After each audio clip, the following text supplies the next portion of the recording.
नमस्कार, कथा सागर में सबका स्वागत है। आज है 22 नवंबर 2024। आज मैं आपको बराबर एक साल पहले, जब आज ही के दिन 23 में क्या हो रहा था उसकी थोड़ी याद दिलाने वाली हूँ।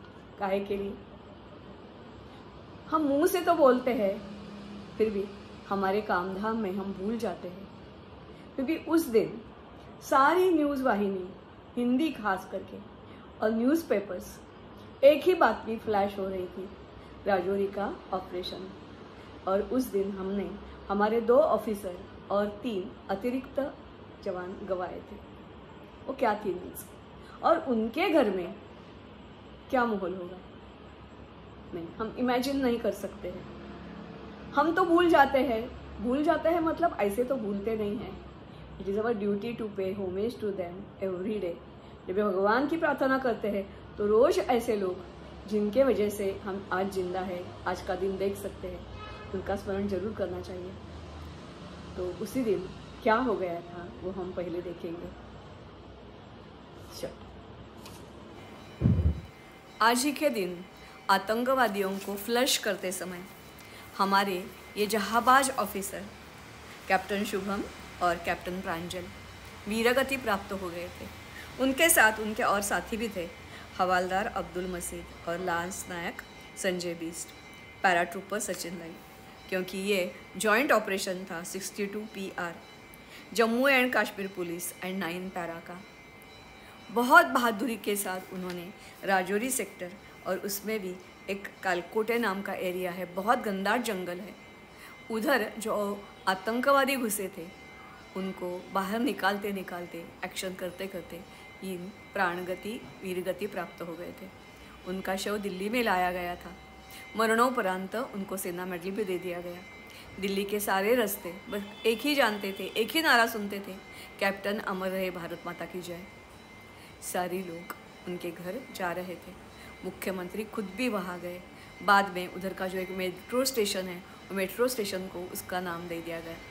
उनके कोई फ्रेंड्स उनके ऊपर बायोपिक बना रहे हैं, उनका स्मारक भी हो रहा है। अभी भी सारे लोग और सारी आगरा की जनता उनको बहुत मानती है। ऐसे ये शुभम, आज हम उनके माँ से मिलने वाले हैं।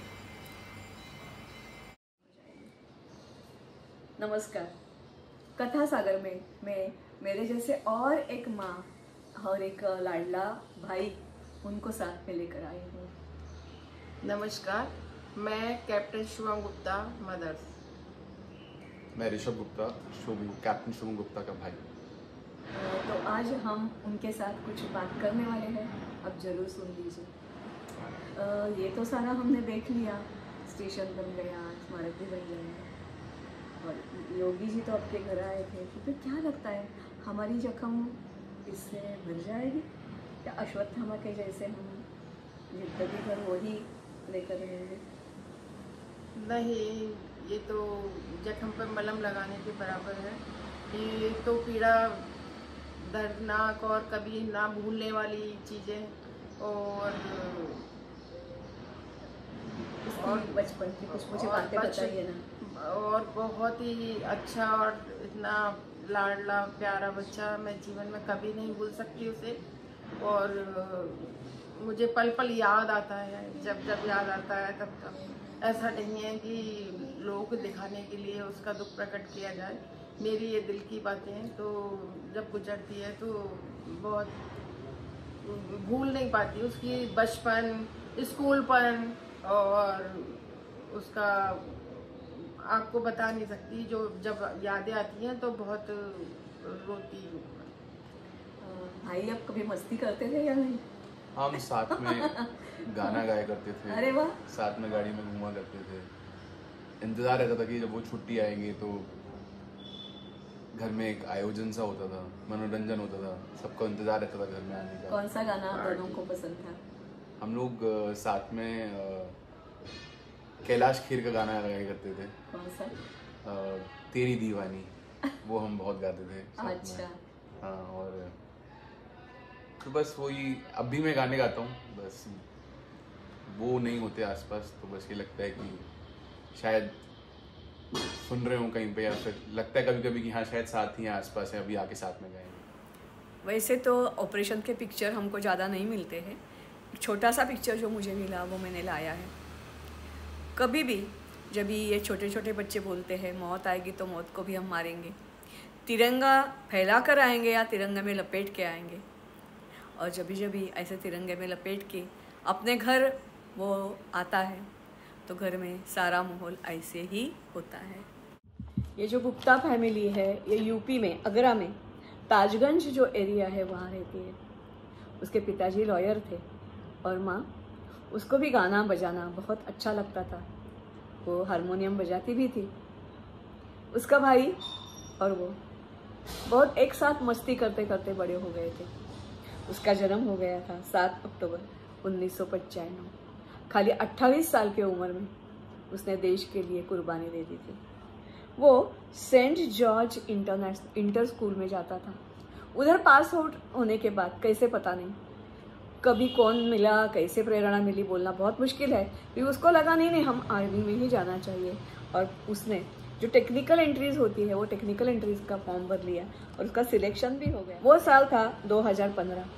बाद में वो ट्रेनिंग वो सारा पूरा होने के बाद वो OTA में, OTA मतलब जो ऑफिसर्स ट्रेनिंग एकेडमी होती है, उधर उनकी रवानगी हो गई 2018 में। उधर से उन्होंने पास आउट कर लिया और उनको सिग्नल्स लेफ्टिनेंट करके उनको दाखिल हो गए। ये सिग्नल्स का काम है, बहुत बड़ा होता है। सिग्नल्स मतलब कम्युनिकेशन का ये काम करती है। जो हम रास्ते में सिग्नल देखते हैं ऐसी वाली बात नहीं है, क्योंकि जो ट्रूप्स लड़ते हैं अनेक जगह पे लड़ते हैं, तो उनको कम्युनिकेशन नहीं हो तो ऑपरेशन जब कभी भी सफल नहीं होता है। पीस टाइम हो या वॉर टाइम हो, ऐसे बहुत जवाबदारी का जो कम्युनिकेशन सेंटर है, कम्युनिकेशन का जॉब है, वो करते थे हमारे ये शुभम गुप्ता। फिर भी उनका दिल उनमें लगता नहीं था, क्योंकि उनमें जोश बहुत था। कुछ ना कुछ करने की आकांक्षा थी, इच्छा थी, कुछ ना कुछ बड़ा साहस करने का वो सोच रहे थे। और जब भी अनाउंसमेंट आ गई कि इंडक्शन करने वाले हैं किसमें, वॉलेंटियर स्पेशल फोर्स के लिए चाहिए, तो उन्होंने वॉलेंटियर कर दिया। वॉलेंटियर करना तो बहुत आसान है, फिर भी उसका चयन होना और बाद में उसका ट्रेनिंग बहुत बहुत टफ होता है। एक तो जितना चाहते हैं उनमें से बहुत ही थोड़े लोग उनका निवड़ होती है, और पूरा ट्रेनिंग प्राप्त करने से बहुत ही थोड़े लोग बाहर आते हैं। फिर भी ये शुभम उसमें भी सक्सेस उनको मिल गया, और उन्होंने उसके बाद उनका इंडक्शन हो गया 9 पैरा। 9 पैरा को बोला जाता है ये इलाइट ग्रुप है। जब भी हमारा युद्ध होता है तभी जैसे जैसे अनुभव आते हैं वैसे वैसे हम हमारी टेक्निक्स भी बदलते हैं। अभी कश्मीर में माउंटेन वॉरफेयर, काउंटर इंसर्जेंसी और एनकाउंटर और टेररिज्म, इनके अगेंस्ट लड़ने के लिए स्पेशल फोर्स इन 9 पैरा 1996 में इसका इस्टेब्लिश हो गया था। ये 9 पैरा के जो सारे होते हैं वो बहुत बहादुर होते हैं। मतलब हर एक सोल्जर, हर एक ऑफिसर बहादुर होता ही है। फिर भी उनमें से सबसे टफ जॉब जो होता है ये पैरा कमांडो का होता है। वैसे अभी ये पैरा कमांडो हो गए। उनका काम होता है मतलब अलग अलग तरीके, जहाँ जहाँ उनको बुलाया जाता है वहाँ जाते हैं। जब भी बाकी के सैनिक वो काम करने में उनको लगता है नहीं हमको मदद चाहिए, तो इनको पैरा ट्रूपर इनको बुलाया जाता है। वैसे ही उसी दिन उनको ऐसे इंटेलिजेंस न्यूज़ मिली थी कि राजौरी के ये जंगल जो है बहुत घना जंगल, नवंबर का महीना, बहुत ठंड थी। और कश्मीर की ठंड तो, जम्मू कश्मीर की ठंड तो आप जस्ट इधर बैठ के भी महसूस तो नहीं कर सकते, फिर भी इमेजिन तो कर सकते हैं। उसी रात को ऑपरेशन इन्होंने स्टार्ट कर दिया। पहले तो खाली 26 PR और जम्मू एंड कश्मीर पुलिस, उन्होंने search operation, cordon off search operation मतलब आतंकवादियों का शोध लेना, कहाँ छुपे हैं, क्या है, और एक्शन स्टार्ट करना। कॉर्डन ऑफ जब भी उनको पता चलता है कि ये विलेज है और उधर ये आतंकवादी पनाह मिली है या ले ली है या और कुछ है, वो कॉर्डन पूरा का पूरा विलेज कॉर्डन ऑफ किया जाता है।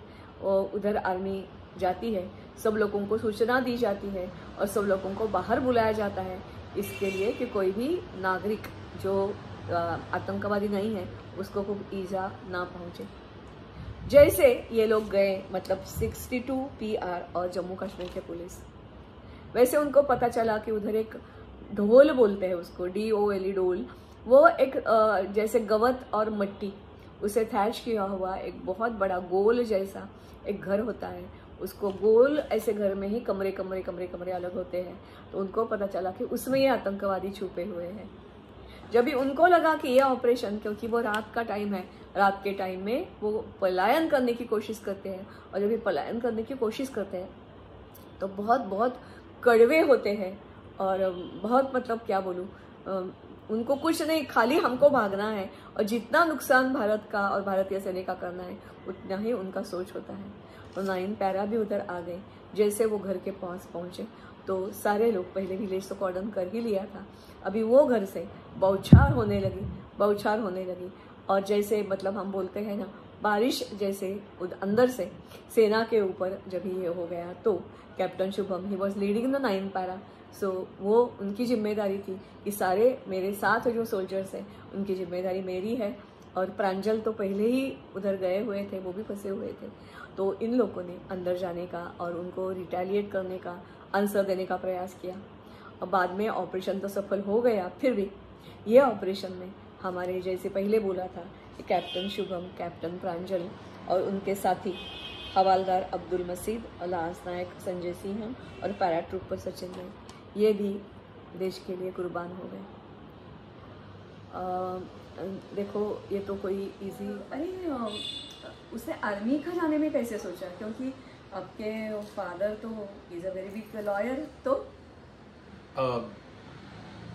पता नहीं, ये मुझे भी समझ में नहीं आया कि उनकी आर्मी में जाने की रुचि कैसे बढ़ी। पर अब मैं जब उनकी पूरी कहानी देखता हूँ तो मुझे समझ में आता है कि घर में जो सोशल सर्विस करने का माहौल था, बढ़ चढ़ के लोगों की मदद करना, समाज के लिए एक से आगे खड़े होने की जो रीत थी, उससे उन्होंने बहुत कुछ सीखा। और उनका भी मन था कि सोसाइटी के लिए जितना ज़्यादा कर सके तो उतना ज़्यादा कर लें। और आर्मी एक जगह थी जहाँ पे उनको था कि और बेटर तरीके से कर सकते हैं उस चीज़ को। और अपने जो होता है ना कि अपने मैन के लिए, अपने बडी के लिए खड़े हो सकते हैं, जो कि उन्होंने किया।